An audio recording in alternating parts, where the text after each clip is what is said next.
साथियों, अनोखे प्रयोग करने वाले और टीचिंग और लर्निंग का डिबेट तो इन दिनों सुनने को मिलता है, लेकिन मैं अपने बचपन की एक घटना आपको बताता हूं। मुझे मेरे अपने एक शिक्षक याद आ जा रहे हैं, मेरे प्राइमरी शिक्षक।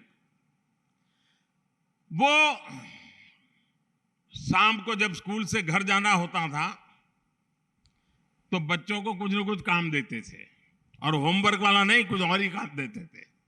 जैसे वो कहते थे, अच्छा भाई तुम ऐसा करना, कल 10 चावल लेकर के आ जाना। दूसरे को कहते थे तुम 10 मूंग के दाने ले आना। तीसरे को कहते थे तुम तूर की दाल 10 लेके आना।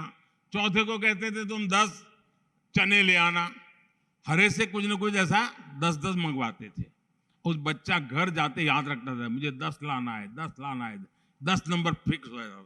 फिर मुझे गेहूं लाना है कि चावल लाना है, तो उसके दिमाग में घर जाते पहले अपनी माँ से कह देता था, मुझे कल टीचर ने कहा ये ले जाना है। सुबह तक उसके दिमाग में वो चावल और 10 ये बना रहता था।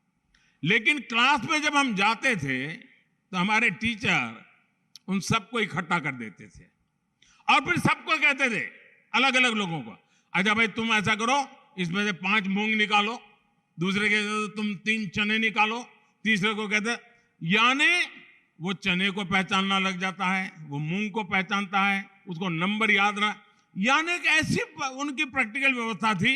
हमारे लिए बड़ा अजब लगता था, लेकिन वो सिखाने का उनका तरीका था। जब हम 1 साल पूरा हो गया, अगले साल गए तो भी वही टीचर थे, तो उन्होंने फिर से वही कहा। तो मेरा जैसा जरा सवाल पूछने का आदी था मैं, तो मैंने कहा साहब पिछले साल आपने ये करवाया था, दोबारा क्यों करवा रहे हो? बोले चुप रहे, तुम्हारा काम करो। ठीक है, जो कहा हम लेकर के आ गए। लेकिन दूसरे साल उन्होंने बदल दिया। उन्होंने हर एक की आंख पर पट्टी बांध दी और उन्होंने कहा, स्पर्श से तुम तय करो मूंग कौन सा है, चना कौन सा है, और स्पर्श वाली इंद्रिय की क्या सामर्थ्य है, उसकी शिक्षा उन्होंने बड़ी सरलता से दे दी थी। दोस्तों, एक टीचर जब आपके अंदर इन्वॉल्व हो जाता है तो कैसे करता है, ये मैं अपना अनुभव बताता हूं।